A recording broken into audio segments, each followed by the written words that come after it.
a sneaking suspicion that perhaps in your cupboards you may have a couple of tins of tomatoes and some pasta, if you were lucky enough to get out before the shops didn't have any. Hopefully you've got them, because otherwise you'll be watching this and you won't be able to cook along. But I really do hope that you do have some tomatoes and pasta. I'm lucky enough to have my last tin of tomatoes. Okay, I didn't go out buying tins of tomatoes, so we've got our last tin here, and I've got some pasta which has been in the cupboard for a little while. So what we're going to do is, there's two parts to this. So this is a bit of a recap for my class. This is going to be posted on the Google Classroom, and also as well, if anyone else is watching this, this might give you an idea of how to turn your tin of tomatoes into a tasty tomato sauce. Now, just a couple of interesting facts for you. If you were to buy a popular brand of tomato sauce which is for coating your pasta with, we're just talking about looking at sugar. Okay, so this here is 32.5 grams of sugar, and if you were to buy 500 grams of a popular tomato sauce brand, that is how much sugar will be in your tomato sauce that you're buying. Okay, so in this tin of tomatoes here, 400 grams of net weight, drain weight here. Then if we add our other ingredients into our stock and shallots, something like that, we're going to come out with roughly about 500 grams worth. Okay, so in here is 16 grams of natural sugar. Okay, so all that's in this tin is tomatoes that have been stewed and turned into tin tomatoes. No added sugar or anything like that in there. So basically what we're doing in this here, all I'm going to do in this recipe is add a pinch of this sugar into this, which probably takes about 17 grams, which is half the amount of sugar which you'll find in your tin of popular brand tomato sauce. Okay, so just a little bit of an overview for you. It's actually quite a healthy way of doing it.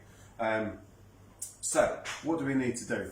What do we need ingredients wise? So we're going to make enough to make about 3 to 4 portions of tomato sauce, which you can, it's a base sauce, so you can turn it into lots of other things. You could use it for a base for a lasagna sauce, you could turn it into a base for a meatball dish, something like just coating pasta, or you could spice it up with a few chilies, or make it into a patatas bravas type of sauce, something like that. So it's a good base sauce to use. So the ingredients we've got, we're going to use a donkey shallot, okay, or if you haven't got one of these, use half an onion. So this is about the equivalent to half an onion. So half an onion or 1 donkey shallot. We've got a clove of garlic, okay, or if you've got garlic puree in a squeezer, you can use a teaspoon of pureed garlic. We've got 175 millilitres of vegetable stock, which is here. What happens if you haven't got vegetable stock? You can just use water. It's absolutely fine. Or chicken stock? If you don't want to eat vegetarian, so you can use chicken stock. It's absolutely fine to do. If you've got a sad old oxo cube laying in the corner, I wouldn't use beef stock with it though. Chicken or vegetable stock would be the best thing to use. Then we're going to use olive oil. Or you can use vegetable oil, it's up to you. This is a light olive oil for cooking, because it's not as bitter as cooking with extra virgin olive oil. A little bit of sugar, a little bit of salt, and a tin of tomatoes. Okay, and that's what we're going to be using. That's our ingredients. Very simple sauce. Oh, the other thing we need to do is, I forgot about that, is oregano. Okay, so, or another herb. So we're going to use oregano in this recipe. If you go out and buy herbs for a dish, so I'm very guilty of this. I looked for a recipe online and it says we need oregano, a tablespoon of oregano. So I'll go out and I'll buy a whole bunch of oregano. So we're going to do the rest of it. Okay, so what we do with it is we chop it and then we put it in a bag and then we freeze it, put it in the freezer. And then we can use it for other dishes that we're preparing and we're using, and it just enhances the flavour. Some herbs, such as mint, they actually get bit stronger when you freeze them. So if you're making a mint sauce, you'd freeze the mint before you then make a mint sauce with it. It just makes it really intense flavour. So I've got some oregano in there. If you don't have oregano, you could use parsley, you could use thyme, a bit of basil, whatever dried herbs you've got, some Italian dried Italian seasoning, something like that. It's absolutely fine, whatever you want to do to flavour it. Okay, so let's crack on. First thing I'm going to do is I'm going to peel this shallot, and we're going to finely dice it. I have washed my hands, by the way, but just so you know, I'm just going to sanitize them again, just to remind you to do it.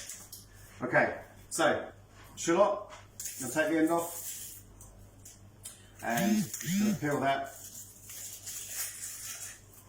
Okay, if you've seen any of my other videos, then you might remember how we're going to slice this. So we're keeping the hairy bit on the end, okay, slicing it down the middle. So you've got two sort of halves. Okay, you can either use a small knife if you're not confident, like so.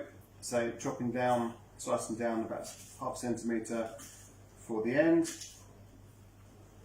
like so. Just put that to one side. Or if you're confident, you can use a cook's knife, and again, just slice that down, nice even sizes, like so. Okay, then we're going to make this, finely dice it, finely chop it, so we're going to cut laterally along here. Okay, I'm not going to do any more than that one. I'm going to do 2 lines on this one because it's a bit thicker. So coming along like this, just careful your fingers, like so. Then we're going to finely dice that. So a nice rocking motion.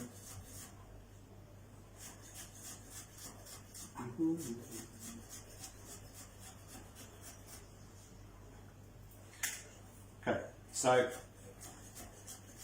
the garlic, when we get to it, what we're going to do with the garlic, we're going to peel it and we're going to crush it. We're not going to chop it, we're going to crush it. I'm going to show you how to crush it. So it's working on some other knife skills that you might want to look at developing.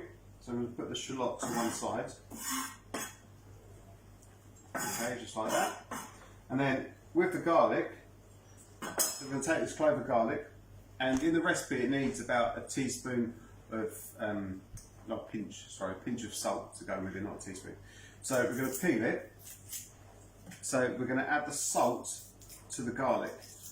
Okay, you can, another way, so you can peel like that, or you can just put your knife on top of it and crush it like so, and then the skin does come off easily as well. So what we're going to do, I'm just going to chop it up a little bit, like so, and then I'm going to add about a pinch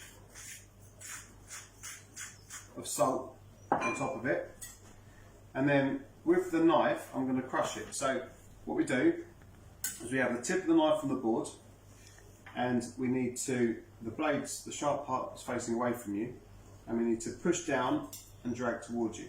So tip of the knife, push down, drag towards you. Okay, so it's like this. Okay,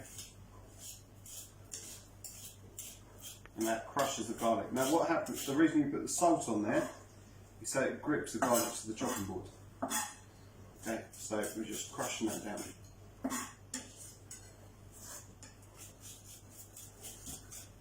Now the reason we want it crushed is we don't want it chopped, we want it dispersed nice and evenly through the sauce. So if you decide not to blend the sauce and make a smooth sauce, you haven't got big chunks of garlic, you've got a nice evenly distributed flavour throughout the sauce. Okay, and I'm quite happy with that there. So if you look on the knife, let's be careful your finger, you've got some pureed garlic on there. So next thing we need to do is we need to start the cooking process. So I've got a pan, it's got quite a heavy base to it. We want to warm it up. We don't want it to be too hot because we're going to sweat down the shallots and the garlic. So I've got a tablespoon of oil which is going into the pan. Okay, and then I'm going to add the shallots, like so.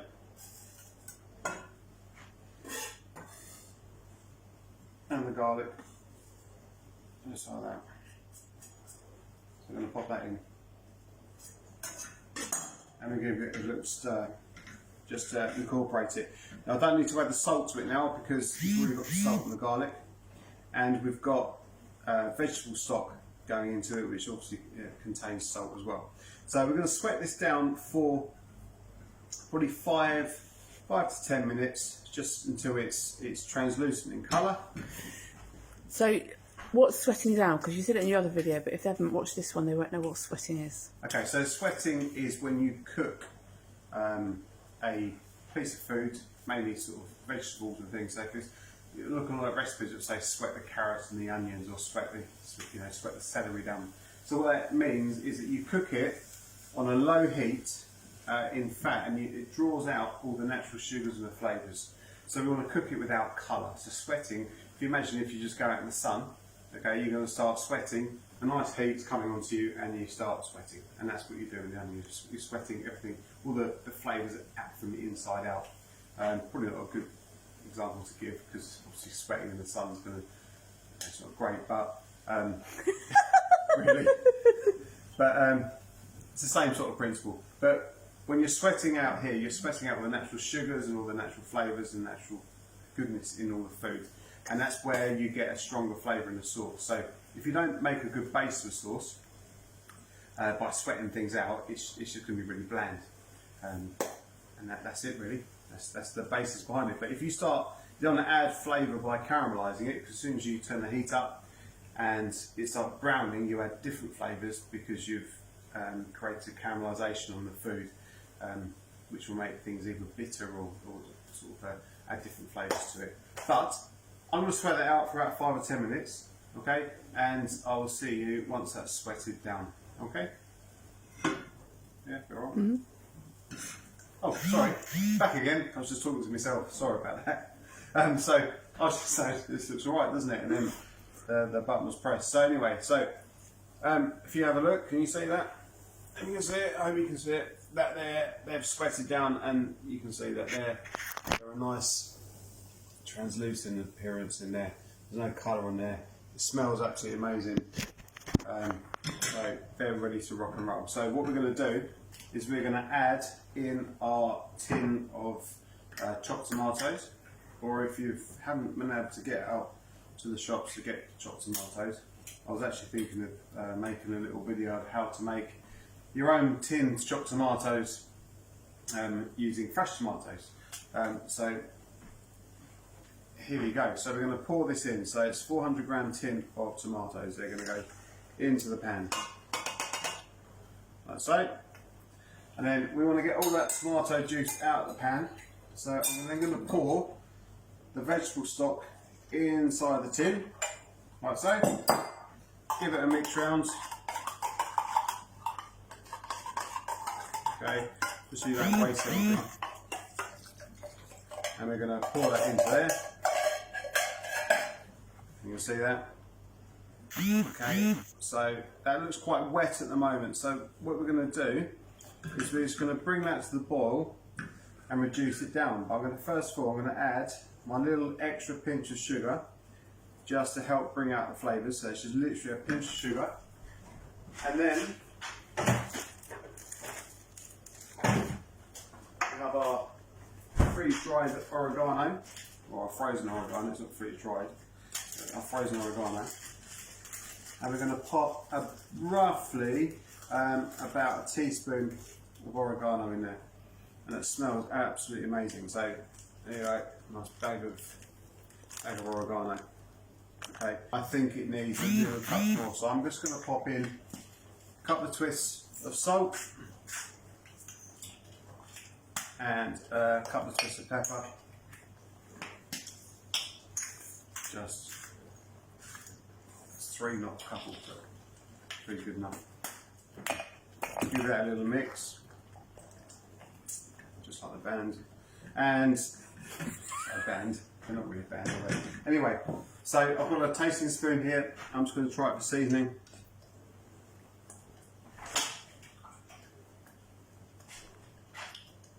And then I'm just going to get my expert helper to just try it as well, just to make sure they're happy with it, because they're going to eat it in a minute.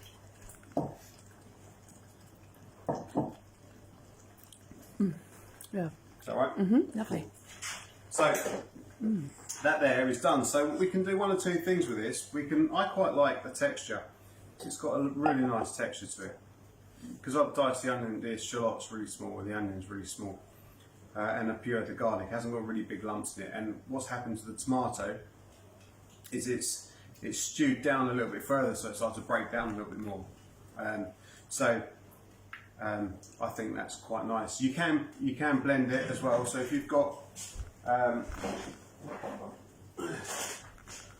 one of these, or a food processor, one you can pour into it, or a NutriBullet or something like that, you can pour it in and blend it and make it smooth. But you know, I'm going to leave it as it is. I prefer it like that. So that's your basic tomato sauce. So you can either use it now, cook some pasta, and just mix it in with your pasta, a little bit of Parmesan cheese, a bit of olive oil, and that'd be absolutely amazing. You could put some prawns into it, just soak some prawns off, chuck that sauce over the prawns, mix it in with your pasta, that'd be really nice as well. But I'm actually going to make some meatballs a bit later, and I'm going to use this as a base for a meatball spaghetti.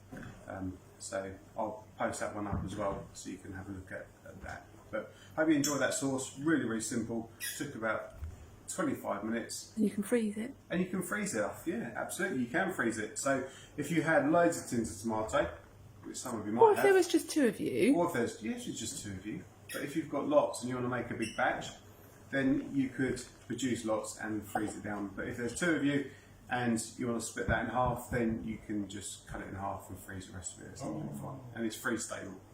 Okay, anyway, enjoy. See you later.